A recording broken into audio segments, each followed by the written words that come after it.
Myanmar's military rulers have freed nearly 6,000 prisoners as part of an Independence Day commemorations.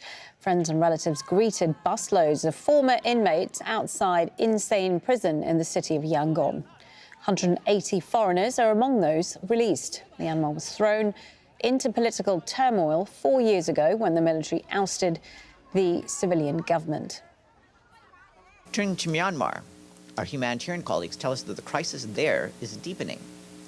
Conflict persists in many parts of the country, and the fighting in Rakhine has recently escalated. Civilians continue to face extreme risks, acute food insecurity, and a total collapse of critical public services. Conflict has driven more than 3.5 million people from their homes, marking a staggering increase of nearly 1.5 million internally displaced persons compared to last year. Kyaw is the executive director of the Burma Human Rights Network. His group has large networks operating within Myanmar, and he himself was at the Myanmar-Thailand border recently. He joins us now live from London. Thank you for your time. Kyaw, it's a large number of prisoners that have been released, including a number of foreign ones. How significant is it? Well, this is a symbolic action every year they do. The military try to prove that they still control the power.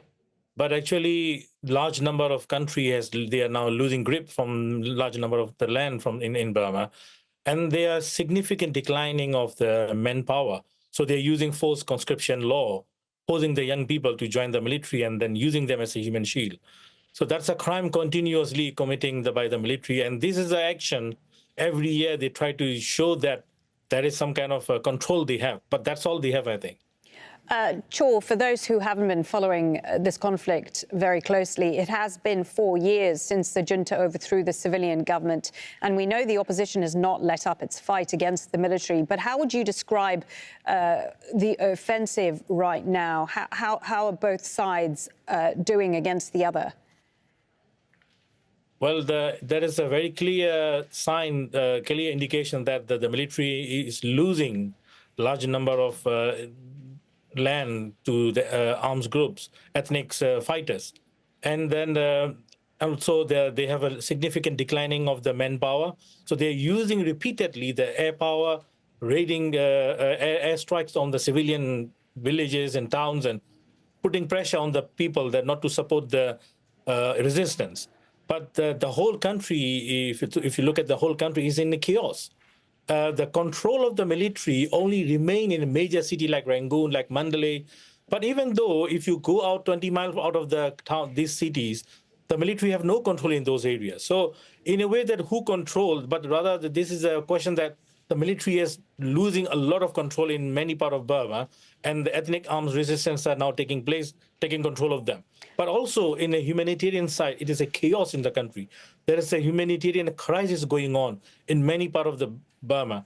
One of the also reason is the military is intentionally applying poor-cut strategy that's allowing the people to starvations of food and information and all the resources. So they will be deprived and they will be, put pressure to the arms group not to fight against the military. That's what the technique the military is using. I mean, in a crime over crime they are committing.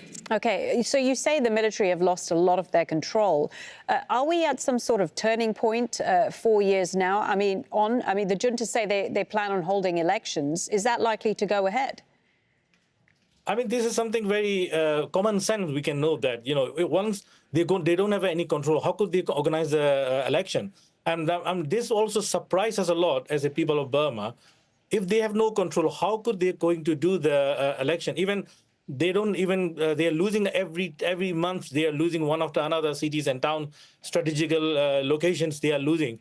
So how could they going to? This is just a selling point to the powers, the big powers, neighboring countries, that they are showing that these powers need to support them so they are going to do the election. But actually, this election is one of the marketing strategy for the military to attract the power, the world power, to support them. Actually, they will not able to easily do the election because of most of the land they have lost. Nobody going to do that. So that doesn't make sense. And we know that that's why they are using these tactics. Okay, thank you for that. Kyaw, Executive Director of the Burma Human Rights Network. Thank you.